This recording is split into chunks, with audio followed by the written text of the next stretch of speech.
CMR shopping mall మన height Nagar లో భాగ్యలతా కమాన్ పక్కన ఫిబ్రవరి 29న ప్రముఖ సినీ తారలచే గొప్ప ప్రారంభం.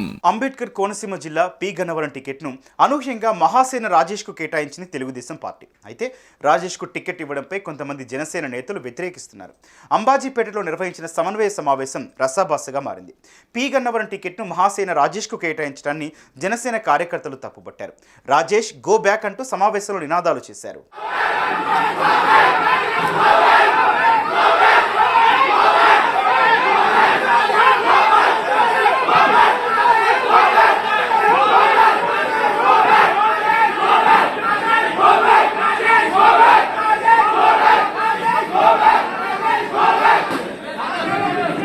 కోనసీమ జిల్లా అంబాజీపేటలో టీడీపీ నియోజకవర్గ సమన్వయ కమిటీ సమావేశం ఏర్పాటు చేశారు. దీనికి టీడీపీ జోన్ 2 పరిశీలకుడు సుజయ్ కృష్ణ రంగారావు హాజరయ్యారు.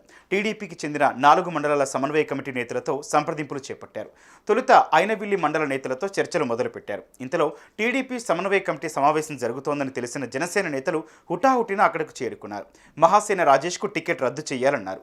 రాజేష్ గో బ్యాక్ అంటూ నినాదాలు ఇచ్చారు. కుర్చీలు బల్లలు గాల్లోకి విసురుతూ పెద్ద ఎత్తున నినాదాలు చేశారు. టీడీపీ నేతలు వారికి నచ్చజెప్పేందుకు ప్రయత్నించారు. అయినా కూడా జన సైనికులు అక్కడే ఉన్న హరీష్ కారద్దాలను ధ్వంసం చేశారు. వెంటనే టీడీపీ జనసేన నేతలు జోక్యం చేసుకుని సర్దుబాటు చేశారు. పోలీసులు రావడంతో పరిస్థితి అదుపులోకి వచ్చింది.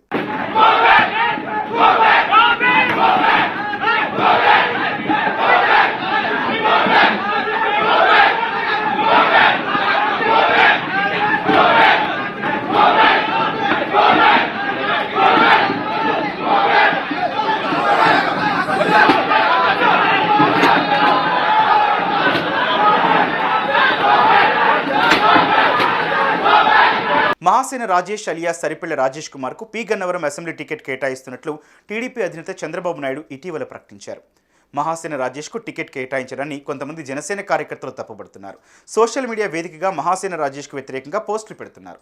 గత ఎన్నికల్లో పి గన్నవరం నియోజకవర్గంలో టీడీపీ జనసేనకు వచ్చిన ఓట్ల శాతాన్ని గుర్తు చేస్తున్నారు.